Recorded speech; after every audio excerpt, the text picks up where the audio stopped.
اشرح لي صدري ويسر لي أمري واحلل عقدة من لساني يفقهوا قولي رب يسر ولا تعسر وتمم بالخير. أعوذ بالله السميع العليم من الشيطان الرجيم من همزه ونفخه ونفثه.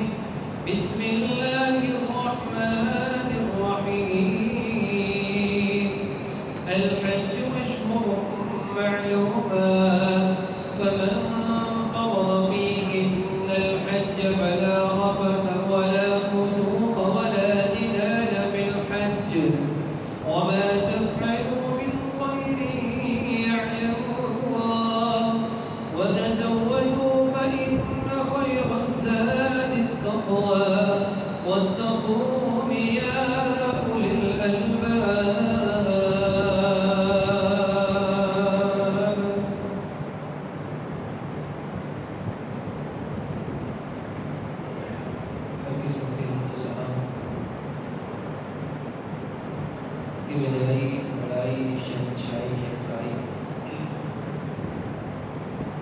اللہ وحدہ لا شریک کے لیے جو مالک ملک مالک کل ہے. درود و سلام امام الانبیاء جناب محمد رسول اللہ صلی اللہ علیہ وآلہ وصحبہ وسلم کی مقدس مطہر مبارک ہستی پر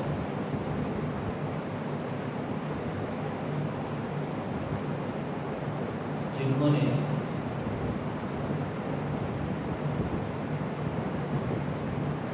امت کے لیے سہولتیں اور آسانیوں کے راستے فراہم کیے ہیں،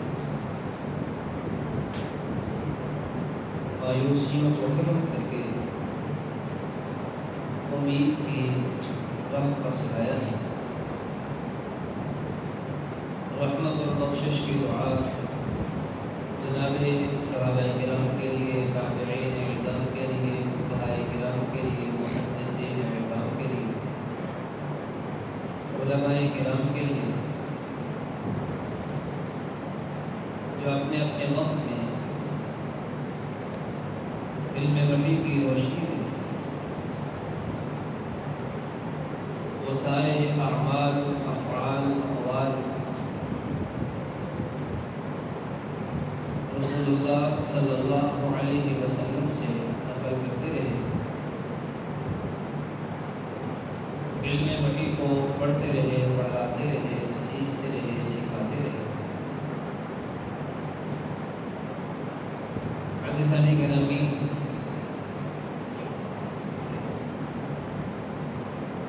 حج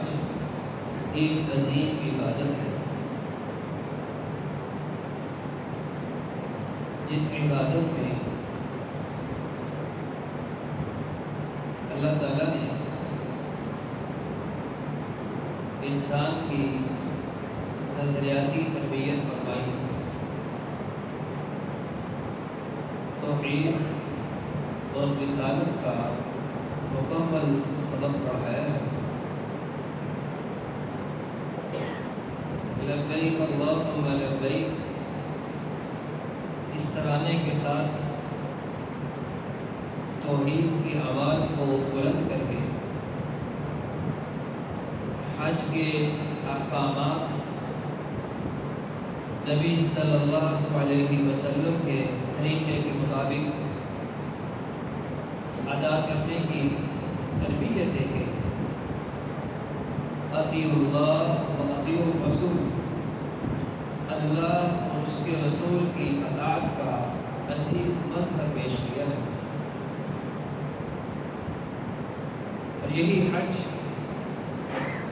مالی عبادت بھی ہے. من استطاع الیہ سبیلا، جس میں انسان سفر بھی، وہاں گزر بسر کی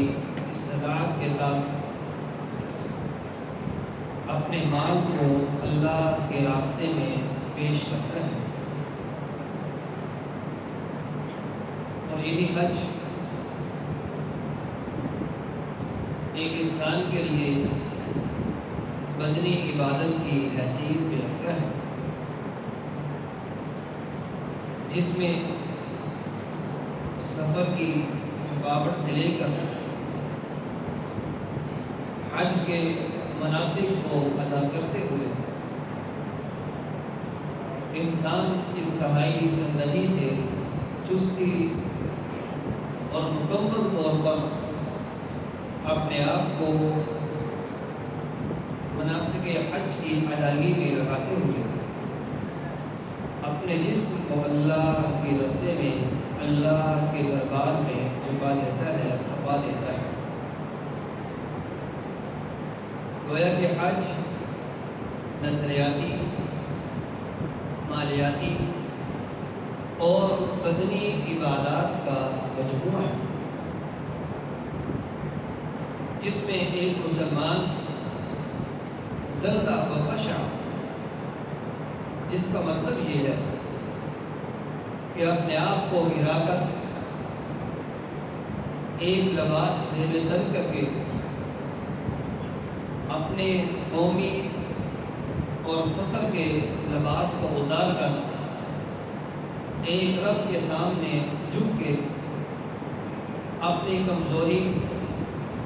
اپنی کمائیگی اور اپنے آپ کو چھوٹا ہونے کا احساس دلاتے ہوئے اللہ کے سامنے پیش کر دیتا ہے، اور اس کے ساتھ وحدت امت کا سبق لیتے ہوئے ایک انسان، ایک حاجی حج کی عبادات اور مناسک حج کو ادا کر رہا ہوتا ہے، اور بہت سے فضائل، بہت سے مناقب اپنے ساتھ سمیٹ رہا ہوتا ہے۔ اس حج کے فضائل کے حوالے سے صحیح بخاری کی روایت ہے، حضرت ابو ہریرہ رضی اللہ عنہ روایت کرتے ہیں، رسول معظم صلی اللہ علیہ وسلم فرماتے ہیں، من حج للہ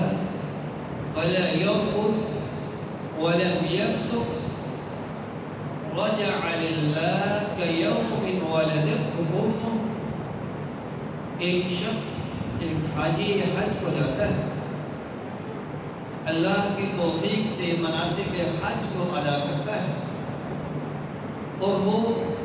وَلَمْ يَرْفُثْ وَلَمْ يَفْسُقْ، بےہودگی اور نافرمانی کے کام نہیں کرتا، حج سے واپس لوٹتا ہے، وہ گناہوں سے ایسے ہی پاک ہوتا ہے گویا کہ اس کی ماں نے اس کو آج ہی جنم دیا ہے۔ صحیح بخاری اور مسلم کی روایت ہے، رسول اللہ صلی اللہ علیہ وسلم فرماتے ہیں، العمرۃ للعمرہ کفارۃ لما بینہما، ایک عمرہ اور اس کے درمیان، دو عمروں کے درمیان جتنی بھی کوتاہیاں، جتنی بھی انسان سے کچھ کوتاہیاں سرزد ہو جاتی ہیں، یہ دوسرا عمرہ اس کے لیے کفارہ بن جاتا ہے۔ اور اسی طرح رسول اللہ فرماتے ہیں، وَالْحَجُّ الْمَبْرُورُ لَيْسَ لَهُ الْجَزَاءُ إِلَّا الْجَنَّةُ، اور حج مبرور کی شارحین نے، آئمہ نے کچھ یہ تفسیر بیان کی ہے، حج مبرور وہ حج ہے جس میں انسان فلا رفث ولا فسوق ولا جدال، بےہودگی نہیں کرتا، نافرمانی نہیں کرتا، لڑائی جھگڑے کے کام نہیں کرتا، اور مناسک حج کو ویسے ہی ادا کرتا ہے جیسے رسول اللہ صلی اللہ علیہ وسلم نے تعلیم دی ہے۔ اور حج سے واپسی پر اس میں ایک تبدیلی رونما ہوتی ہے، جس سے وہ اللہ کے قریب ہوتا محسوس دکھائی دیتا ہے۔ تو یہ حج مبرور رسول اللہ فرماتے ہیں صلی اللہ علیہ وسلم، لیس لہ الجزاء الا الجنہ، اس کی جزا، اس کا بدلہ یہی ہے، اللہ اس کو جنت الفردوس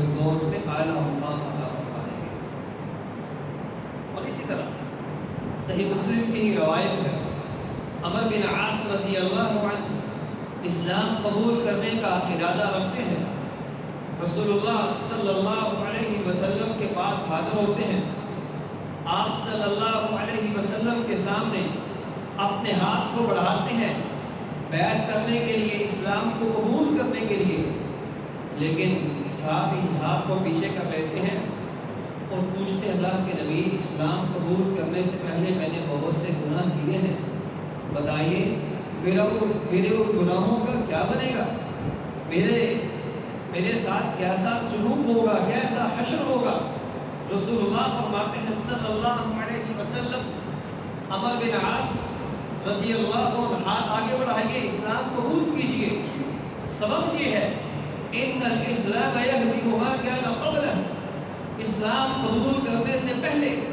جتنے بھی گناہ ہیں اللہ ان کو ختم کر دیتے ہیں۔ یہدم اس کا مطلب ہوتا ہے منہدم کرنا۔ منہدم ہمارے معاشرے میں ایسی باتوں کو بولا جاتا ہے جو زمین بوس ہو جاتی ہے، جن کا نام و نشان آخر میں بٹا دیا جاتا ہے،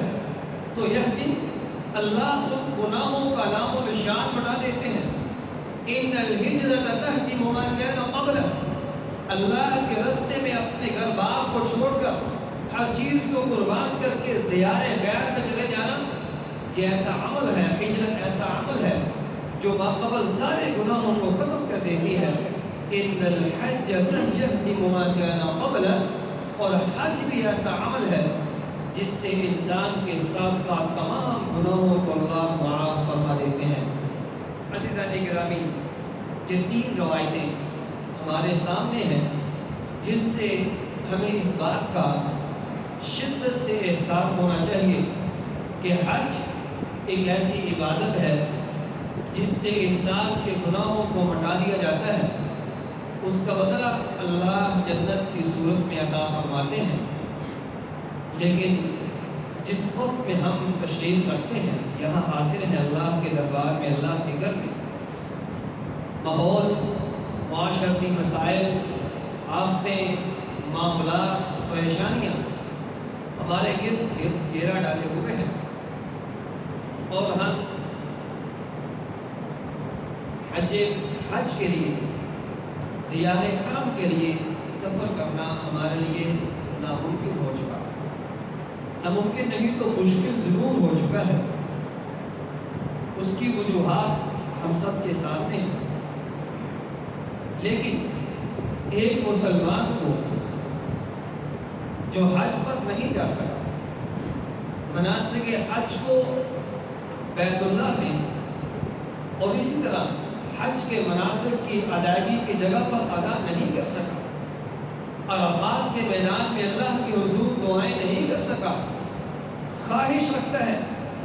اللہ کے دربار میں حاضری کے لیے تڑپتا ہے، اللہ کے دربار میں حاضر ہونے کے لیے اپنے اللہ سے التجائے کرتا ہے، اس سے صدائیں لگاتا ہے،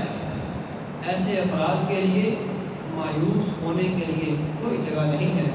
رسول اللہ صلی اللہ علیہ وسلم نے ایسے اعمال ان کا تذکرہ فرمایا ہے جن اعمال کے کرنے سے ایک مسلمان حج اور عمرے کا ثواب دے سکتا ہے۔ تو آئیے ہم مختصراً ان اعمال کی طرف نظر دوڑاتے ہیں۔ سب سے پہلا عمل ایک مسلمان کے لیے اللہ فرماتے ہیں الحج اشہر معلومات فمن فرض فیہن الحج فلا رفث ولا فسوق ولا جدال فی الحج۔ حج کے معروف اور معلوم مہینے ہیں۔ راجع تفسیر کے مطابق حج کے مہینے شوال، ذیقعدہ اور ذی الحج ہیں۔ یہ مہینے، یہ دن حج کے ہیں۔ ان حج کے مہینوں میں، حج کی ادائیگی میں ایک مسلمان وہ فلا رفث، وہ بےہودگی کے کام نہیں کرتا۔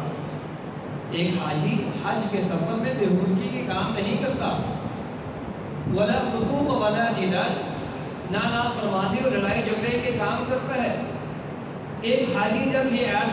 ایسے کام نہیں کرے گا اللہ اس کو حج کا مکمل ثواب دے گی۔ اس آیت کے ٹکڑے کے ترجمے کو سننے کے بعد دوسری طرف نظر دوڑائیے گا۔ ہم نے سنا پڑھا کہ قربانی کرنے والا مسلمان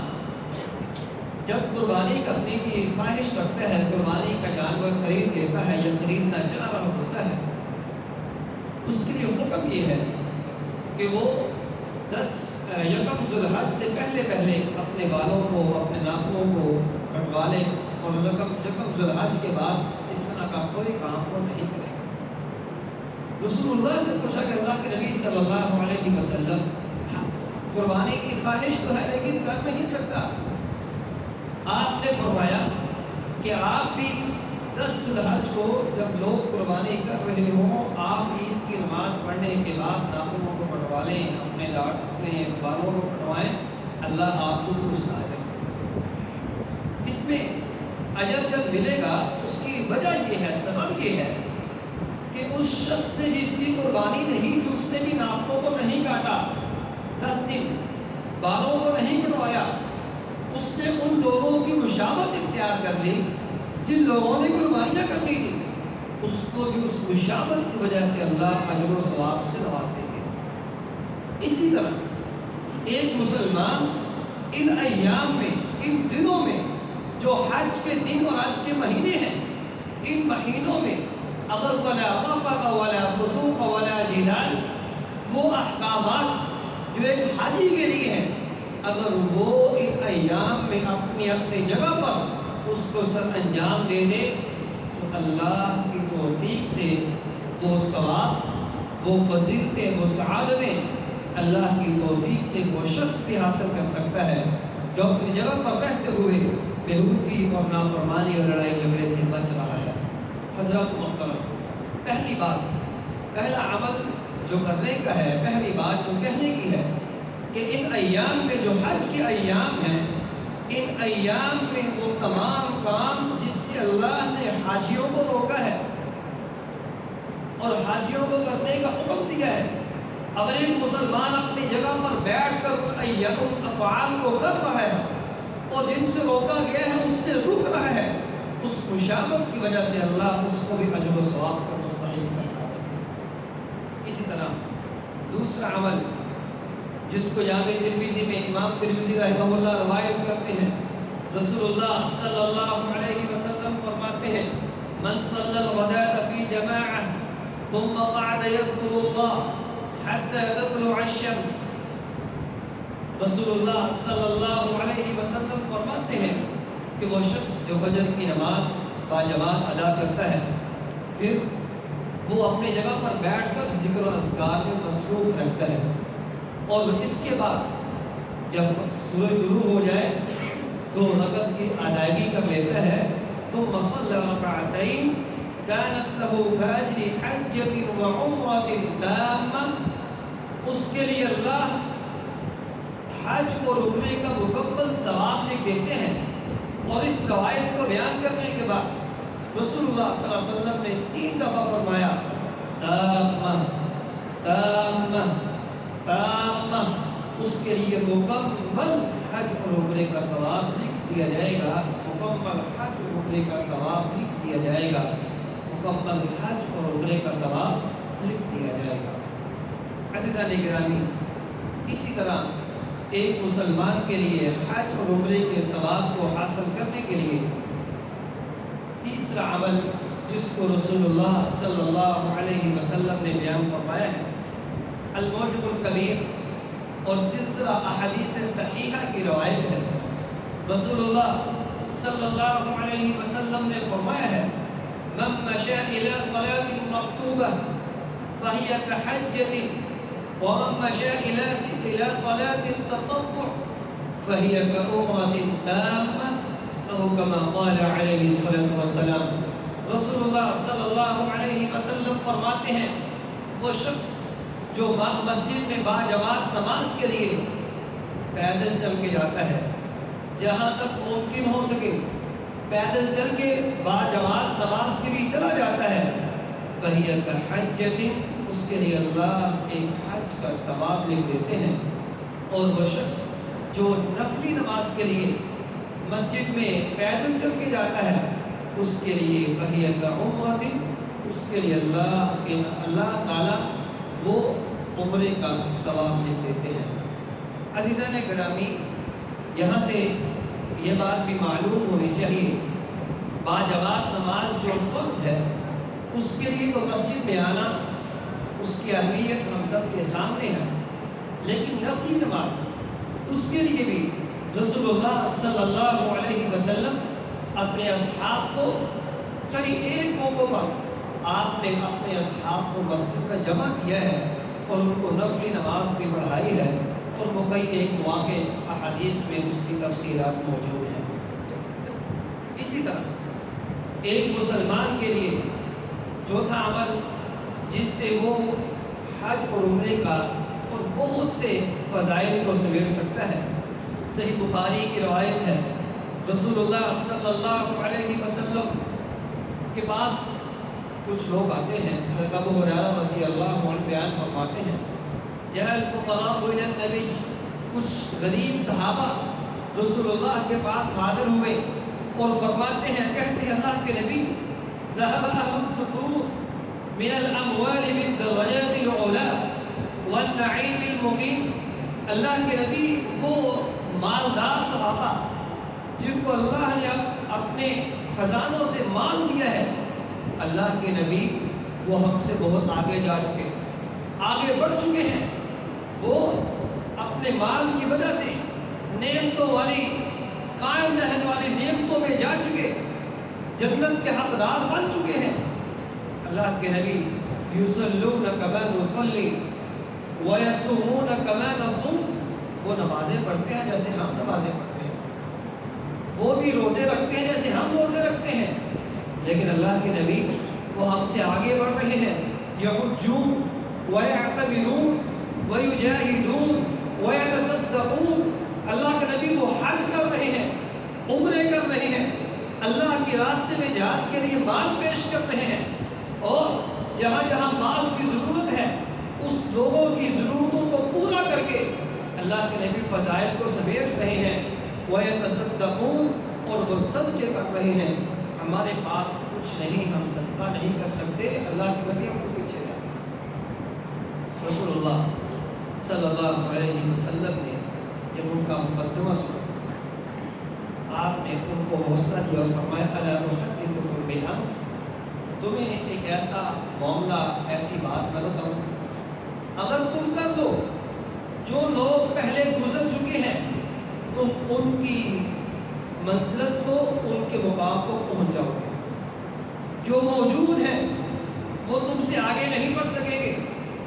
اور تم اپنے مقام و مرتبے کو بہت بلند کر دو گے۔ یا رسول اللہ، اللہ کے نبی ضرور بتائیے وہ اعمال کیا ہے، وہ راستے اور وہ طریق کون سا ہے جس راستے میں چل کر ہم ان فضائل اور ان مناقب کو پہنچ سکتے ہیں جس میں وہ حج کرنے والے، وہ عمرے کرنے والے، اور وہ صدقات، زکوٰۃ اور اپنے مال کو اللہ کے راستے میں خرچ کرنے والے پہنچ رہے ہیں۔ رسول اللہ صلی اللہ علیہ وسلم فرماتے ہیں، تسبحون وتحمدون وتكبرون خلف كل صلاة 33، تم عمل یہ کرو کہ ہر نماز کے بعد 33 دفعہ سبحان اللہ، 33 دفعہ الحمدللہ، اور 33 دفعہ اللہ اکبر۔ دوسری روایت میں یہ بھی ہے کہ لا الہ الا اللہ وحدہ لا شریک لہ، لہ الملک و لہ الحمد وہو علی کل شیء قدیر۔ اس کلمے کو پڑھ کے کہ 100 کی گنتی تم پورا کر لو، یا دوسری ایک اور روایت میں ہے کہ سبحان اللہ 33 مرتبہ، الحمدللہ 33 مرتبہ، اور اللہ اکبر 34 مرتبہ تم پڑھو، 100 کی گنتی مکمل کرو۔ یہ عمل کرنے کے بعد تم ان سب لوگوں کے مرتبے کو، ان کے مقام کو پہنچ جاؤ گے۔ اور اس روایت کو لینے کے بعد ہم سب اس چھوٹے سے عمل پر جو ظاہراً چھوٹا ہے لیکن اجر و ثواب، اہمیت و مقام و مرتبہ، وہ صحیح بخاری کی روایت کے مطابق ہمارے سامنے ہے۔ پانچواں اور آج اس مجلس کا آخری عمل جس سے ایک مسلمان حج اور عمرے کے ثواب کو پہنچ سکتا ہے، المعجم الکبیر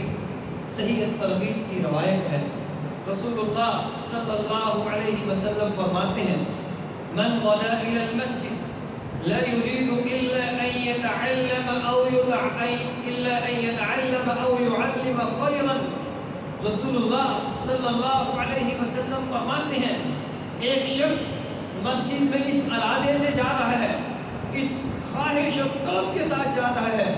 کہ وہ مسجد میں جا کر کوئی خیر کی بات، دین اسلام کے اصولوں میں سے کسی اصول کو، کسی بات کو، کسی تعلیم کو سیکھ لے گا